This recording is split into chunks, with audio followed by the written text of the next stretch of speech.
One of the hottest questions I get all the time is it a sprain, is it a strain, or is it a fracture? And I can tell you there's a few ways to decide one way or the other. A sprain or a strain is not a fracture. It is a torn ligament or a tendon. A strain has to do with a tendon, and a sprain has to do with a ligament.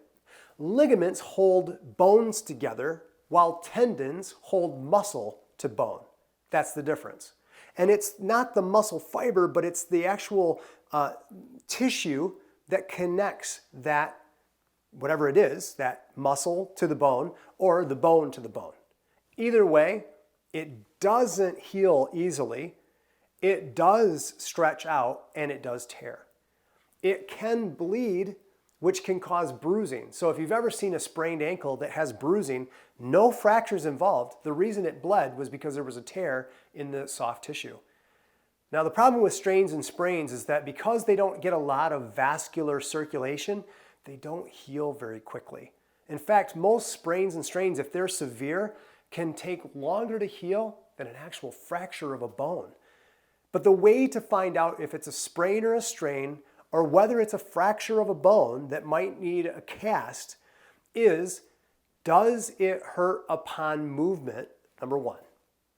Yes, it does.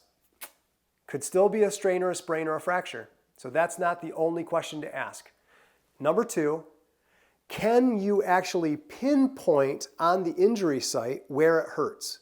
You're moving your hand along the point and the child winces when you get to a certain point. Again, not for sure a fracture versus a sprain or strain, but most likely a fracture.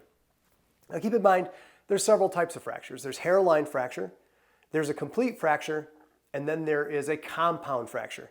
And the difference between a complete fracture, which means the crack went all the way through the bone, versus a compound fracture is that a compound fracture actually separated and broke through the skin.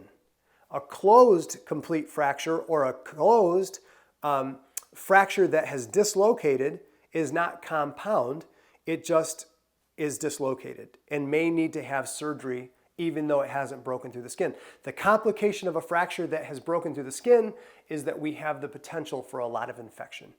Any way you slice it, a broken bone is a visit to the hospital. If it's a compound or an angulated fracture, that's a 911 call. If there's deformity at all, loss of sensitivity, then you're going to call 911 because we don't want to aggravate that injury any more than we have to on the way to the hospital. There's also pain medications that the paramedics might be able to give that'll help comfort the child, and paramedics and EMS professionals are well trained how to stabilize unstable fractures while getting them to the hospital safely. Some of the other things that you might deal with are not quite so life-threatening, but are just as important.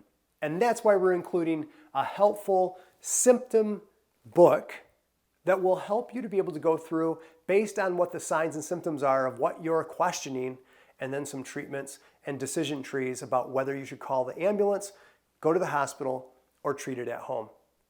We hope this has been helpful. Go ahead, have fun, enjoy your children, but we hope that this video gives you the empowerment needed to know when to call for help or when to treat it at home, and to know what to do in case an accident happens.